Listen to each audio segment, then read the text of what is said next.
Docteur Marcel Simot, là je fais appel à la sociologue que vous êtes.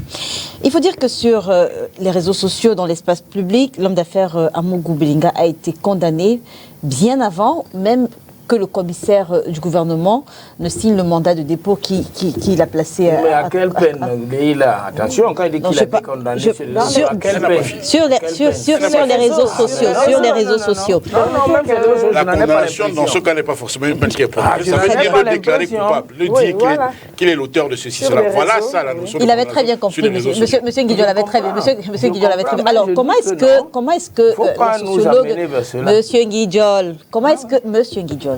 comment est-ce que la sociologue que vous êtes analyse l'inimitié que certains vouent à l'homme d'affaires? Non, c'est très important, monsieur Nguidjo, qu'elle souligne ce pan.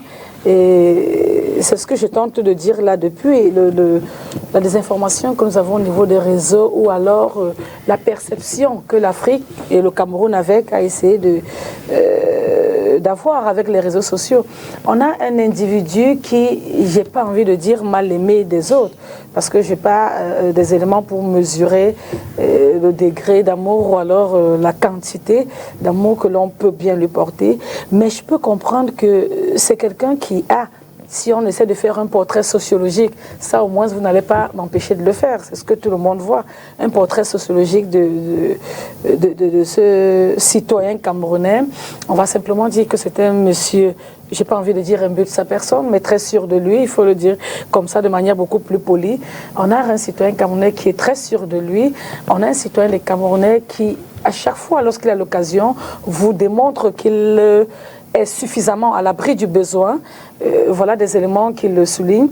On a un citoyen camerounais qui vous démontre à chaque fois qu'il est dans la classe des intouchables. Je ne sais pas comment est-ce qu'il qualifie son intouchabilité.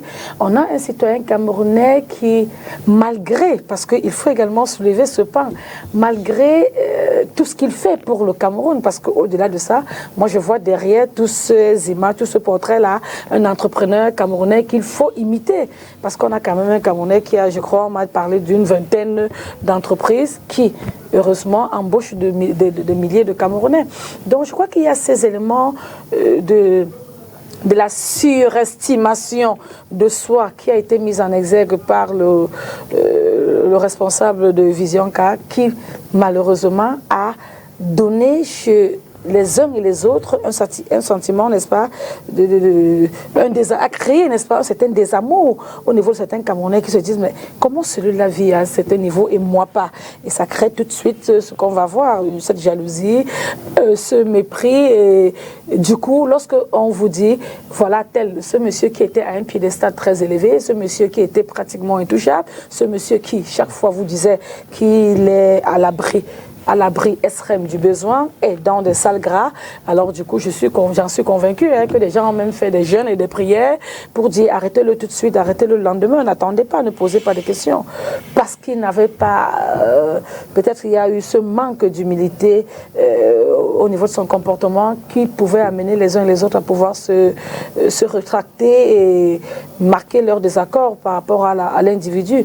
Mais derrière cela, ce qui a mobilisé les réactions de l'amertume chez les Camerounais, c'est ce réseau social-là, c'est ces différents réseaux, ces différents canons de communication où les uns et les autres pouvaient dire n'importe quoi et basculer, n'est-ce pas, la conscience collective.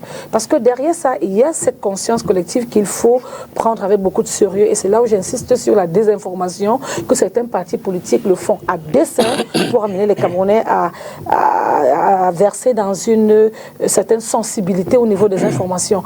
Tellement vous allez voir des gens vous dire des choses le matin, c'est-à-dire quelqu'un vous dira le matin, à longueur de journée, ce couvercle est bleu, il est bleu, il est bleu, ou alors du moins il est jaune, il est jaune, il est jaune, au point où un matin, lorsqu'on va vous appeler et vous demander quelle est la couleur de ce couvercle, vous diriez il est jaune, parce qu'on a passé toute la journée à vous démontrer qu'il était jaune.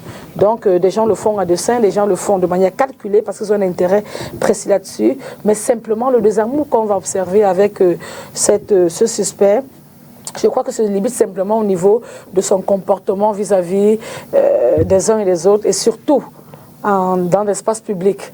Et comme je l'ai dit, c'est un individu qui vous démontre qu'il est extrêmement à l'abri du besoin, qui vous démontre qu'il est dans la classe des intouchables, qui vous démontre qu'il est dans une catégorie socio-professionnelle extrêmement élevée.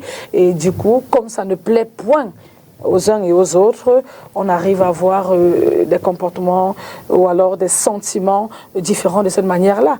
Mais à côté de toutes ces qualités négatives que j'ai pu citer, il faudrait qu'on ne perde pas de vue cet homme, cet entrepreneur camerounais efficace que le Cameroun a besoin.